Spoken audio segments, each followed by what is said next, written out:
Yeah, I think I'll just add to that. I think when you're on stage, it's almost spiritual, especially when you have worked on body, mind, and soul to become one. So you're just like more focused on telling your truth. I remember when I started, like Mama Ella said, I was really nervous because I consider myself an accidental poet. I was a science student, and the only reason I started poetry was because my aunt was abused, and I wrote a letter to the husband, and my mom found it. And my mom found it and said, this has elements of poetry. And I said to her, I don't know what poetry is. And she pulled out a letter she wrote to my dad, and she said she wrote a poem for my dad. And she showed me, and I said, oh, this is poetry. And she said yes.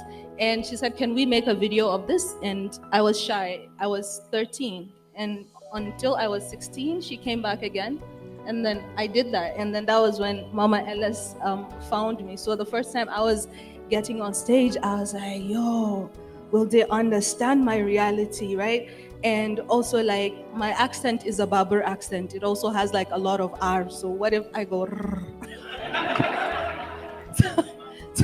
I was actually scared of how they will receive it. But honestly, shout out to my mom, shout out to Mama Ellis, and shout out to Arifai. And also the people that did see me and supported me and said, listen, get on that stage and just deliver fire. I always remember that. Yeah. So, yeah. Thank you very much. So, like I said, we have so many young poets, especially when it comes to spoken. We're trying to be like you, Deborah, and you, Alhan. So I want to know, when it comes to commercialization of your art as a poet, where do you draw a line? Because I have met people that told me that, look at Alhan, she's making money from poetry. Oh. Look at Deborah, she's going on stages on the world. It means poetry can make you money. So I want to know, where do you draw a line when it comes to commercialization of your art? Start, Alhan, yes. Okay.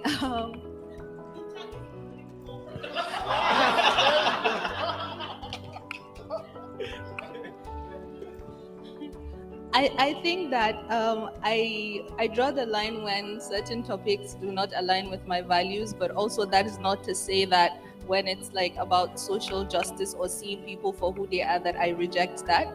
But I think that I gauge certain things in accordance to like my values, and I try to make sure that I'm not forced to change myself in any way that is not advancing.